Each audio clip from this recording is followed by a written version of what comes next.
la TVT au cœur de l'information.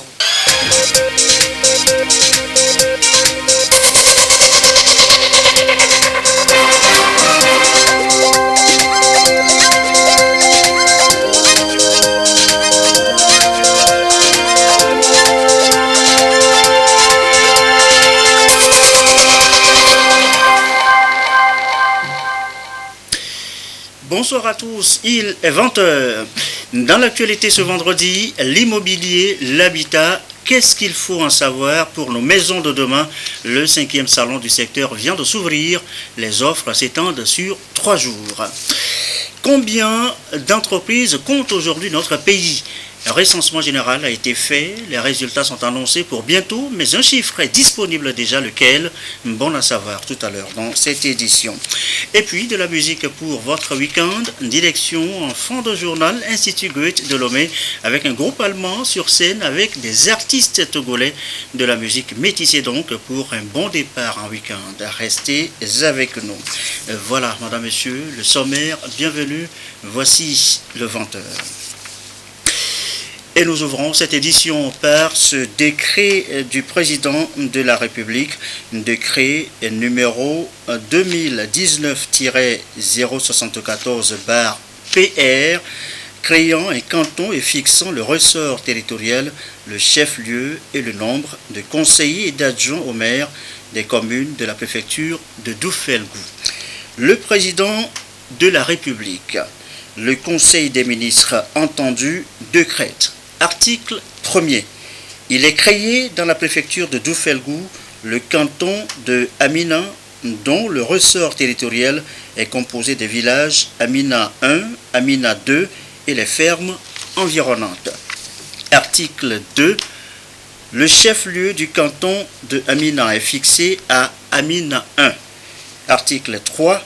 Le ressort territorial, le chef-lieu et le nombre de conseillers et d'adjoints au maire des communes de la préfecture de Doufelgou sont fixés ainsi qu'il suit. Préfecture Doufelgou. Dénomination Doufelgou 1. Ressort territorial. Région de la Kara, Niamtougou, Siou, Pouda, Baga, Macédéna, Koka, Agbandé, Yaka, Ténéga. Nombre de cantons 8. Chef-lieu Niamtougou. Nombre de conseillers 11. Nombre d'agents au maire 1. Dénomination Doufelgou 2. Ressort territorial. Défalé, Para, Anima. Nombre de cantons 3. Chef-lieu Défalé. Nombre de conseillers 11. Nombre d'agents au maire 1. Dénomination Doufelgou 3. Ressort territorial Aloum, Tchoré, Kadjala, Léon. Nombre de cantons 4. Chef-lieu Aloum. Nombre de conseillers 11. Nombre d'agents au maire 1. Article 4. Toutes les dispositions antérieures contraires sont abrogées.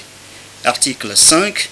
Le ministre de l'administration territoriale, de la décentralisation et des collectivités locales est chargé de l'exécution du présent décret qui sera publié au journal officiel de la République togolaise.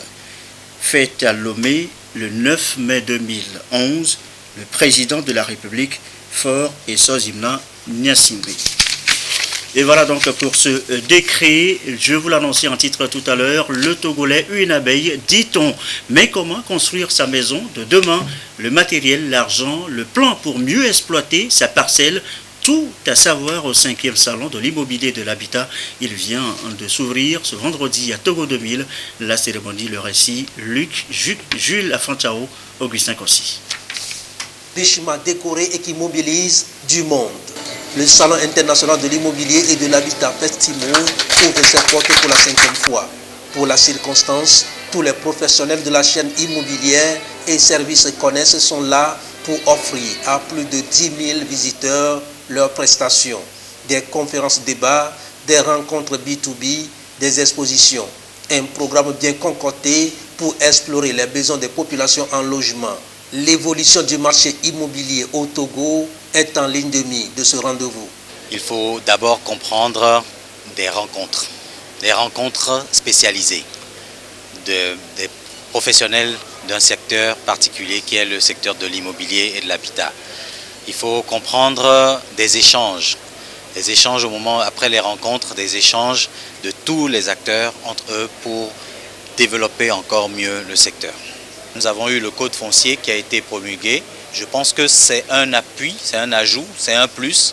La croissance continue de la démographie et les besoins en logement vont de plus en plus en crescendo. Et toute la nécessité d'avoir un cadre de vie adéquat et décent se dégage. Le Togo prend la situation à bras le corps à travers son nouveau code foncier et domanial. À cette cérémonie inaugurale du festin de l'immobilier 5e édition, le ministre en charge du secteur reconnaît les défis et place l'immobilier au cœur du développement économique. Un secteur qui représente dans toute économie le moteur, le fer de lance et l'indicateur de développement de tout pays. Le gouvernement, sous l'impulsion du président de la République, son Excellence M. Faure Essozim Nanyasingbe, s'est engagé à faire du code foncier domanial un outil de développement durable.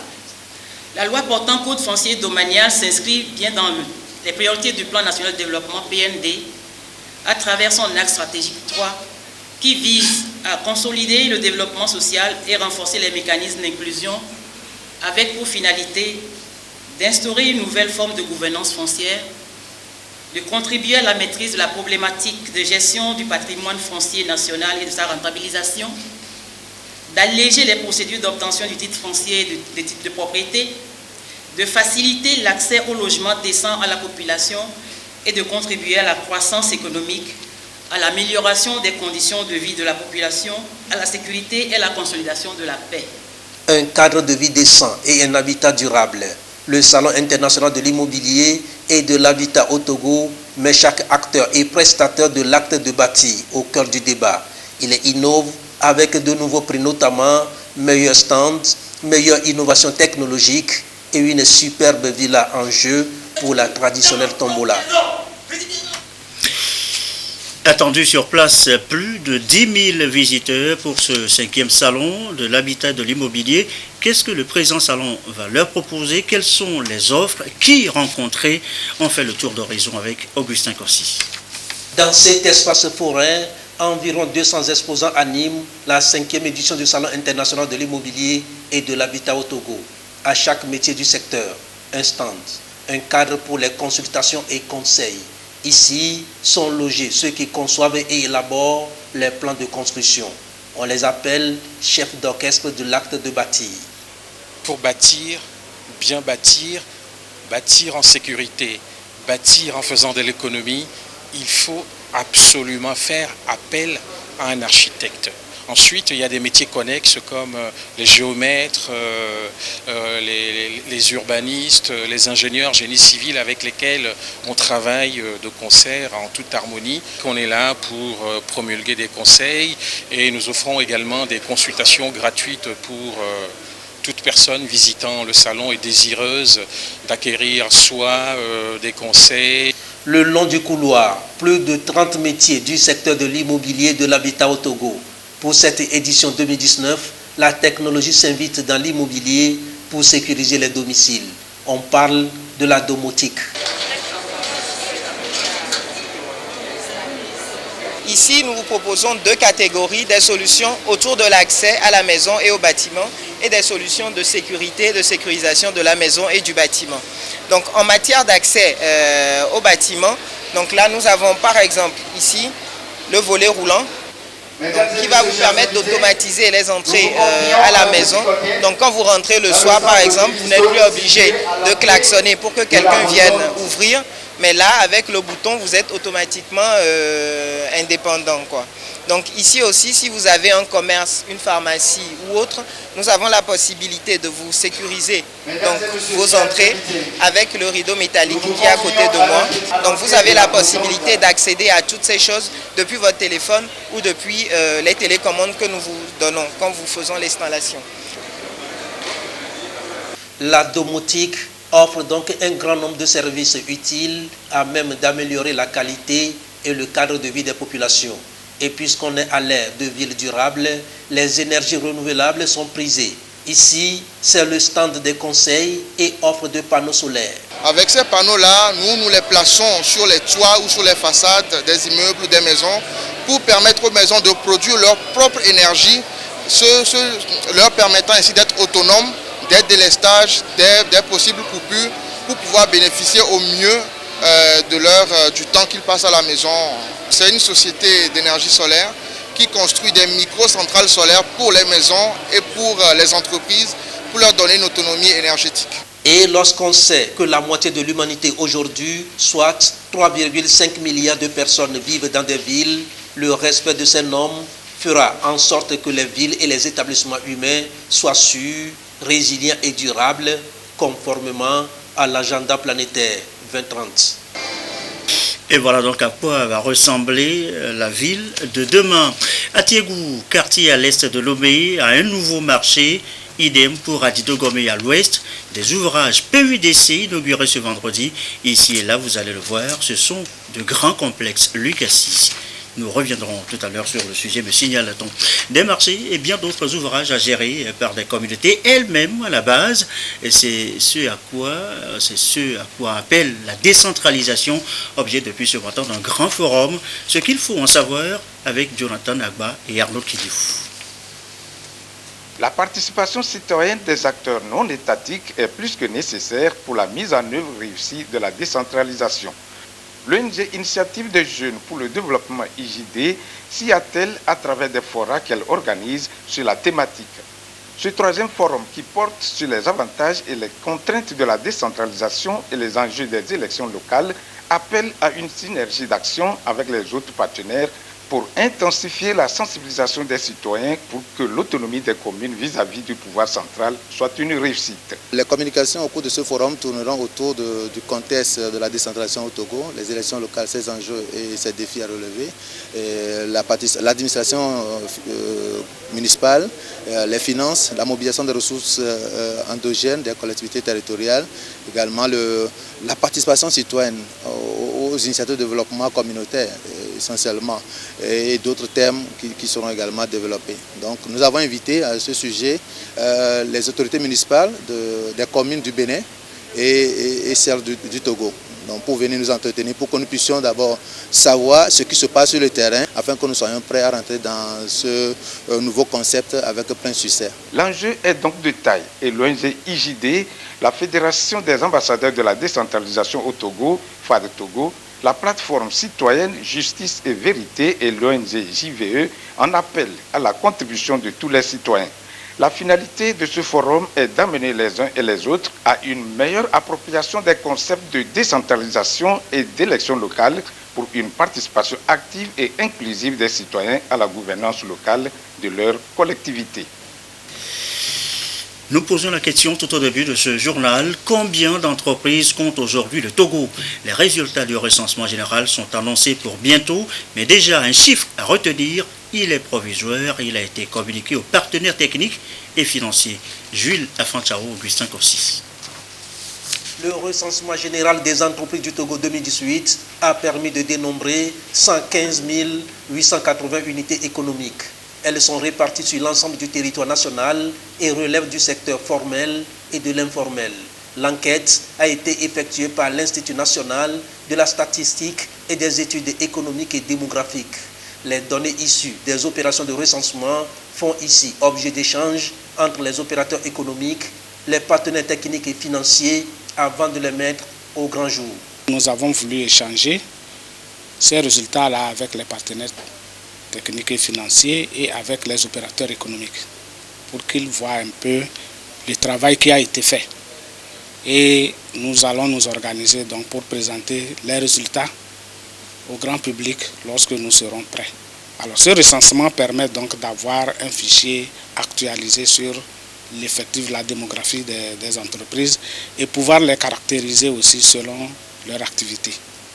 Les statistiques, elles servent à orienter les décideurs.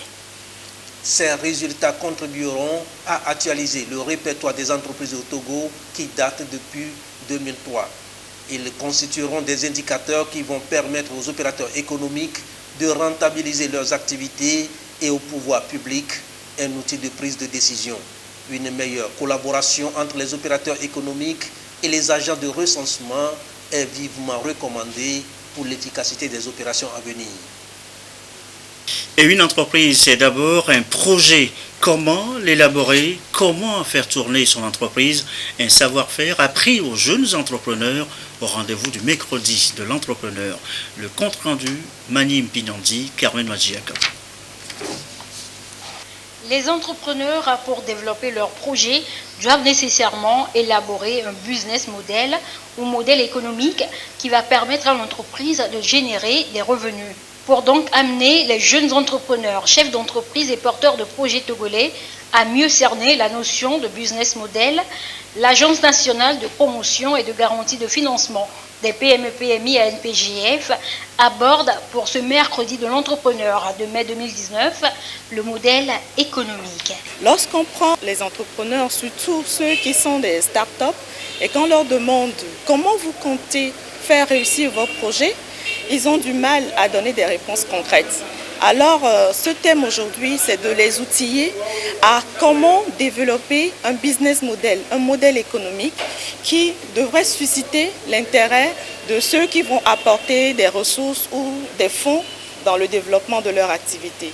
Alors, le deuxième caractère de ce thème, c'est justement l'intérêt. Le Togo aura certainement dans les jours à venir le forum Togo-Union européenne qui sera une plateforme assez intéressante pour les PME de notre pays qui auront à présenter leur modèle économique aux potentiels investisseurs. L'élaboration de modèles économiques à nouvelle génération, selon les experts, doit se baser sur 9 principaux axes. Ils doivent utiliser ce qui est appelé aujourd'hui communément le business model Kanban, qui est un modèle qui comprend 9 blocs et qui permet dans une démarche structurée de passer dans chaque bloc qui sont liés les uns aux autres et de pouvoir en fin de compte réussir à mettre en place le modèle économique sur lequel va se baser le fonctionnement de leur entreprise. Une formation approfondie de 2 ou 3 jours sera organisée par l'ANPGF dans les jours à venir pour permettre aux entrepreneurs de connaître plus de techniques et d'astuces de création de business models innovants. Ce 5e numéro du mercredi de l'entrepreneur a permis à un jeune start-up à Togolais de présenter et de faire la promotion de son application qui offre des services de santé. Et l'autre rendez-vous pour l'entreprise dans la semaine, eh bien c'est jeudi JOSE. Il s'est consacré hier à la propriété intellectuelle, outil de compétitivité des entreprises. La propriété intellectuelle, qu'est-ce que c'est? Son importance et les opportunités que ça donne? Élément de réponse dans ce rendez-vous avec Priska Tekara et Lucassi. L'ensemble des droits exclusifs accordés sur des créations intellectuelles est désigné sous le nom de propriété intellectuelle. L'acquisition de ces droits, notamment brevets, inventions, marques, droits d'auteur ou contrats de licence, par un inventeur, écrivain ou une entreprise, lui permet de protéger sa création.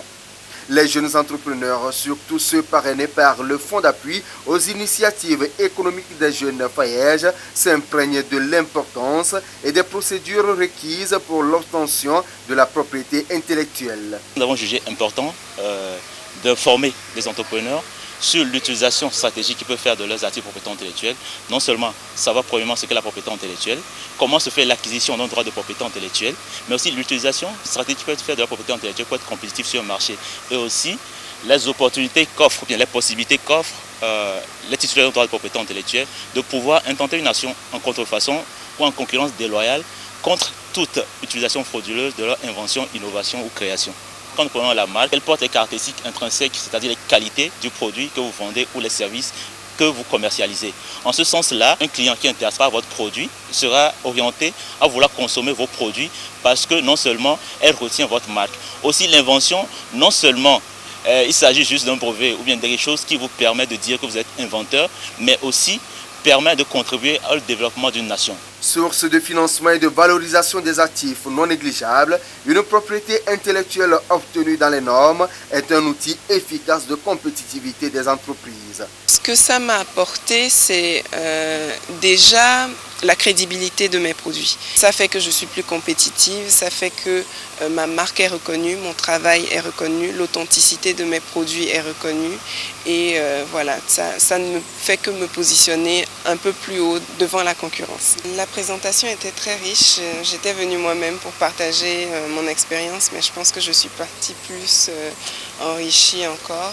Il y a beaucoup de détails dont nous avons besoin en termes de propriété intellectuelle, de protection de nos projets, de nos marques, pour pouvoir vraiment valoriser nos activités. Disposer d'une propriété intellectuelle participe à surmonter les difficultés liées à la commercialisation des produits et à fidéliser la clientèle. Autre sujet évoqué ce soir, la santé. D'abord, la résistance aux antimicrobiens, une menace à la santé mondiale. L'homme, les animaux et l'environnement sont tous concernés. Comment combattre le phénomène?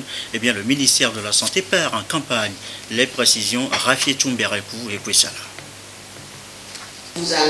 Vétérinaires, pharmaciens et médecins généralistes, des professionnels de santé humaine, animale ou environnementale.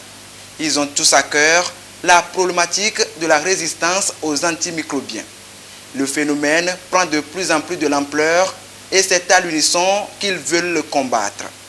À ces assises, ces différents corps de profession s'informent sur les bonnes pratiques pour venir à bout de l'usage inapproprié des antibiotiques au Togo, suivant l'approche One Health. Pour combattre cette résistance au Togo, nous n'allons pas nous mettre hors de ce qui est prescrit à l'échelle mondiale. Il y a un plan d'action mondial qui a été proposé. Le Togo, à ce jour, a déjà écrit son draft de plan d'action qui respecte les 5 objectifs, dont un des premiers objectifs stratégiques, c'est la sensibilisation. Parce que pour mieux combattre le fléau, il faut le connaître. Ce qu'il faut, c'est l'usage rationnel de l'antibiotique. Je ne peux pas prendre d'antibiotiques si on ne m'a pas prescrit. Aujourd'hui, il faut qu'il y ait derrière des moyens qui permettent de détecter précocement l'infection pour que l'antibiotique soit adapté lorsque je suis à l'hôpital. Il faut que nous respectons les règles d'hygiène. Il faut que nous offrons de l'eau potable. Si nous pouvons utiliser ces moyens de prévention, nous allons déjà faire la barrière à l'infection. Cette rencontre d'échange devra aboutir à la mise en place d'un groupe technique pour travailler davantage sur la question. Il sera chargé de promouvoir les bonnes pratiques en matière de prescription et d'usage adéquat des antibiotiques dans les différents secteurs.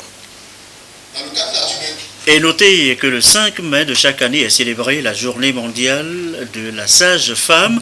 Les sages-femmes constituent, vous le savez, l'un des maillons essentiels dans la chaîne de la santé maternelle, néonatale et infantile. L'association des sages-femmes du Togo a marqué la célébration de cette journée par des activités à Kara. Nestor Mozoko, le récit. La SAFETO célèbre la journée internationale de la sage-femme. Les membres de l'association de sage-femmes du Togo se sont retrouvés à Kara pour des activités marquant cette journée.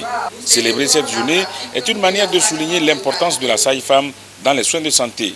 Le rôle de la sage-femme, c'est de prendre soin de la mère et de son enfant, en passant par les consultations prénatales, le suivi des enfants, la planification familiale, les accouchements et tout autre conseil lié à la femme et au nouveau-né. Savane en 2015, Maritime en 2017 et Kara en 2019. La SAFETO a choisi de délocaliser depuis quelques années la célébration de la journée internationale de la sage-femme. Ceci pour donner l'opportunité aux sages-femmes des régions de participer pleinement aux activités. Ces activités sont placées cette année sous le thème « Les sages-femmes défenseurs des droits des femmes ». Quand une femme et un homme postulent à diplôme égal pour un travail, la préférence est donnée à l'homme, tout simplement parce que la femme va avoir à vivre sa maternité et ça porte préjudice au rendement de la société ou de l'entreprise qui veut recruter ce personnel-là. Et donc, le message, c'est que la sage-femme qui, loin de s'occuper rien que de l'état de grossesse de la femme, est le premier contact de celle-ci. Tout en état femme, d'ailleurs, elle-même est à même de comprendre ses droits et de les défendre, de les protéger. Et c'est ainsi que la Confédération internationale de la sage-femme a retenu cette année ce thème pour que nous puissions approfondir la réflexion en identifiant concrètement ce que la sage-femme peut apporter à la défense des droits des femmes en général et les droits de la femme qui vient solliciter ses services en maternité. Le représentant du ministre de la Santé et de l'Hygiène publique, le docteur Sebabé Agoro, a félicité les sages-femmes togolaises pour l'organisation des activités liées à la 20e édition de la Journée internationale de la sage-femme. Il leur a aussi rendu hommage pour le travail qu'elles abattent dans les formations sanitaires. Parmi les activités de la célébration de la journée de la sage-femme, il y a cette séance de sensibilisation au Soji Karatumde. Sensibilisation sur les infections sexuellement transmissibles et le cancer de l'utérus. Juste après cette séance de sensibilisation, les membres de l'association de sages-femmes du Togo ont procédé à une caravane à travers certaines artères de la ville de Kara, ceci pour dire à la population qu'elles sont à sa disposition pour lui offrir des soins de qualité pour éviter des complications qui surviennent quand les soins ne sont pas faits par des prestataires qu'il faut. Et pendant ce temps, les pédiatres aussi sont en assemblée générale. Leur préoccupation, les maladies chroniques des enfants, comment mieux les prendre en charge? Question pédiatre donc. Priska Tekara, Sonia Medipo. Selon des constats, les systèmes sanitaires togolais sont de plus en plus confrontés au changement rapide de tendance de morbimortalité et à l'émergence de nouveaux problèmes de santé publique. Au rang de celles-ci, les maladies chroniques de l'enfant. Une situation préoccupante qui appelle à une synergie d'action. À ce 5e congrès scientifique de la Société togolaise de pédiatrie, les professionnels du domaine planchent sur la problématique. Il s'agit ici d'échanger, de partager les expériences en vue d'une meilleure prise en charge de ces maladies dites chroniques de l'enfant.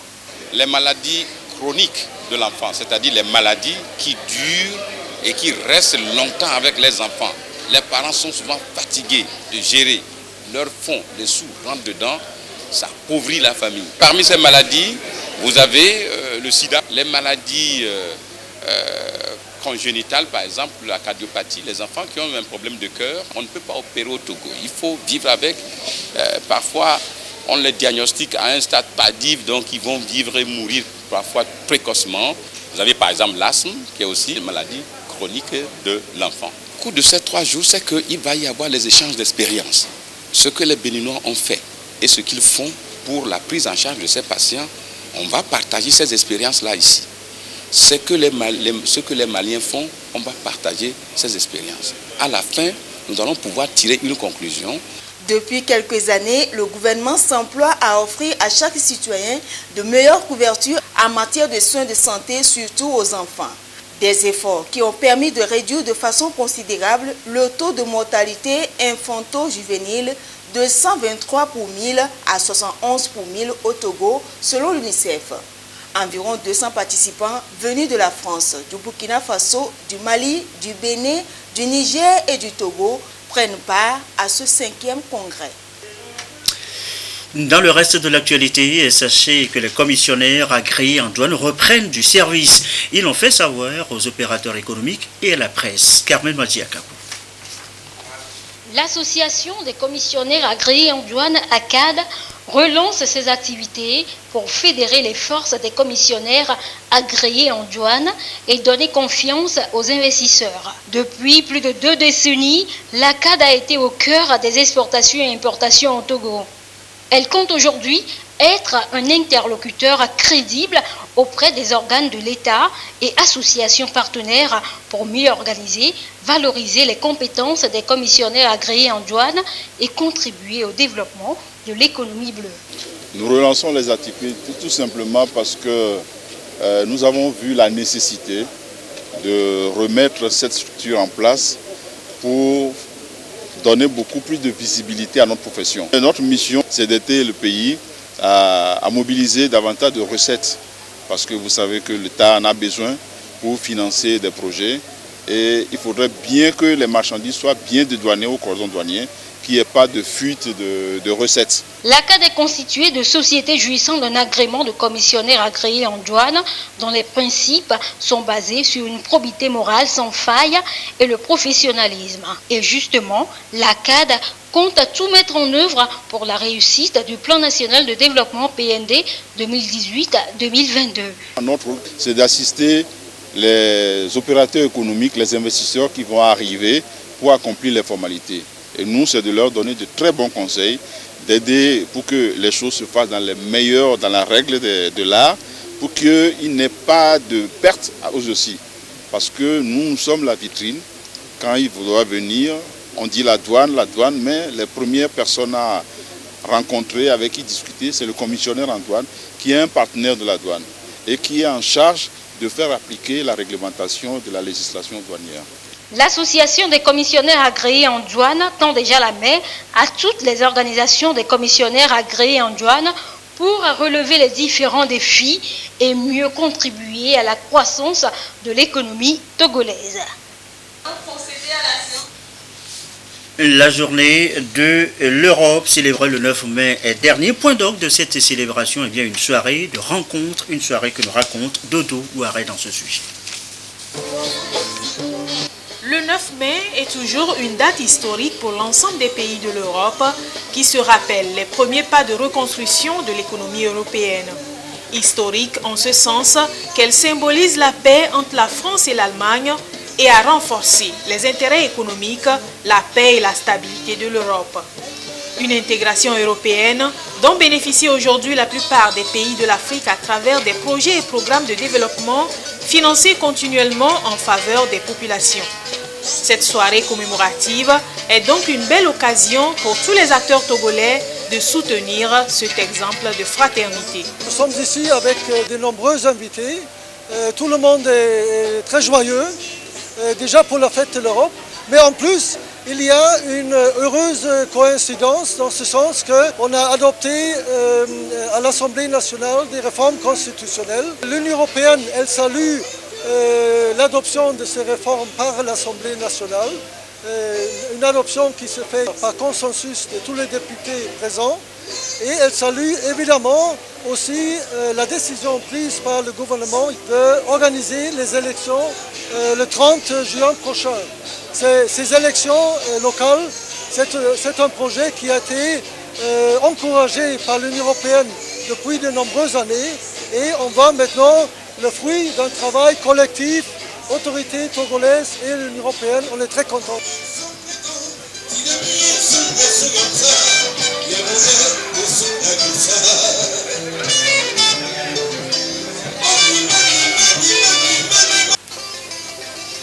La communauté européenne est aujourd'hui le principal partenaire du Togo au regard d'importants accompagnements dont bénéficie le pays depuis plusieurs années.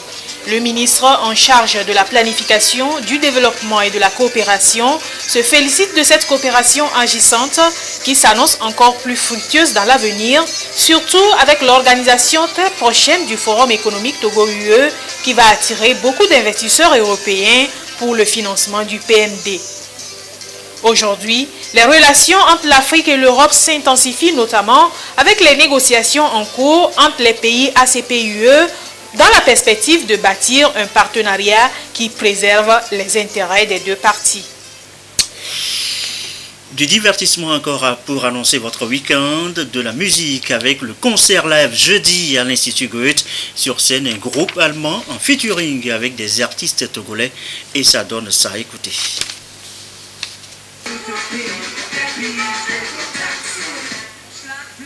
Jamais fatigué, soleil, tu m'as vraiment manqué. Les titres phares de l'opus de l'artiste Mal Élevé et son groupe pro-reggae gracieusement offert au public.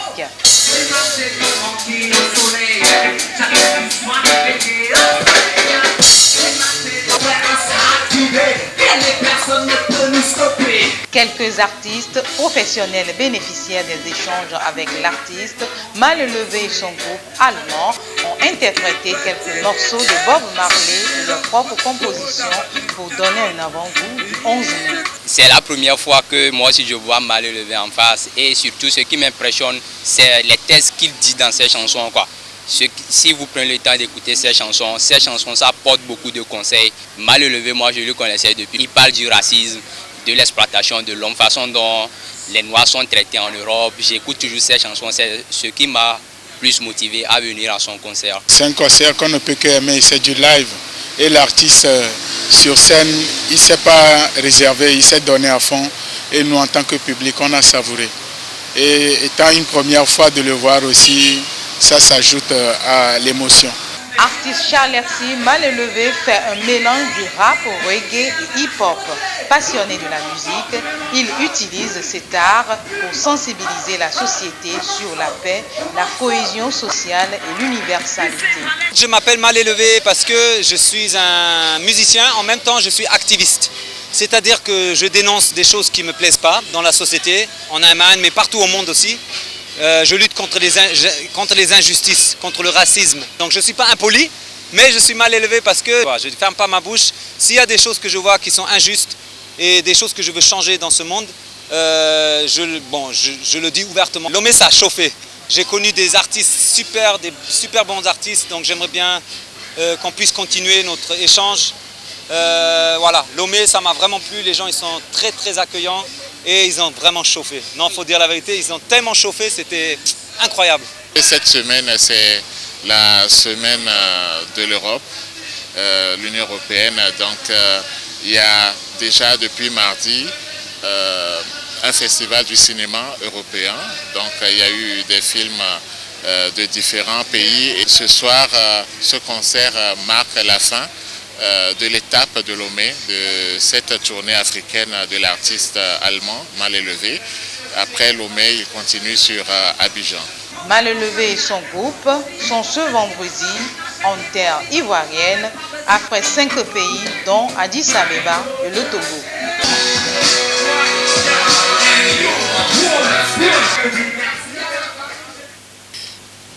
Et quelques communiqués avant de refermer cette édition. Communiqué relatif à appel à candidature pour les élections des conseillers municipaux de 2019. Dans le cadre de l'organisation des élections municipales du 30 juin 2019, le président de la Commission électorale nationale indépendante informe les partis politiques, les regroupements de partis politiques et les groupes de candidats indépendants que le dépôt des dossiers de candidature commence le 16 mai 2019 à 7h et prend fin le 27 mai 2019 à minuit. Le président de la CENI rappelle que conformément au code électoral, sont éligibles au conseil municipal les citoyens des deux sexes âgés de 25 ans, révolus, jouissant de leurs droits civils et politiques, sachant lire, écrire et s'exprimer en langue officielle, résidant depuis 6 mois au moins sur le territoire national. Les candidats ne doivent pas être frappés d'inéligibilité ou se trouver dans une situation d'incompatibilité. Les conseillers municipaux sont élus au suffrage universel au scrutin de liste bloquée à la représentation proportionnelle. Chaque liste comporte le nombre de sièges plus le quart à pouvoir dans la circonscription électorale choisie. Les candidats sont déclarés élus selon l'ordre de présentation sur la liste. Le dossier composé, vous pourriez donc le consulter dans le quotidien national Togo Presse. Cet avis de concours, le ministre de l'économie et des finances communique. L'Institut international des assurances de Yaoundé organise un concours international pour le recrutement d'étudiants à la 24e promotion 2019-2021 du cycle de diplôme de technicien d'assurance des centres professionnels de formation à l'assurance dans les États membres. Une formation professionnelle initiale dans le CPFA Togo, tutelle Direction nationale des assurances, ministère de l'économie et des finances, CASEF Lomé. Le centre professionnel de formation à l'assurance CPFA Togo prépare au diplôme de technicien d'assurance DTA. Conditions à remplir, vous pourriez donc consulter ces conditions à remplir et les épreuves à subir dans le quotidien national Togo Presse. Et ceci referme ce journal. Merci à vous qui nous suivez ce soir à Tiégou et à Didogomé à Lomé. Et comme d'habitude, toujours fidèlement, belle soirée, bon week-end.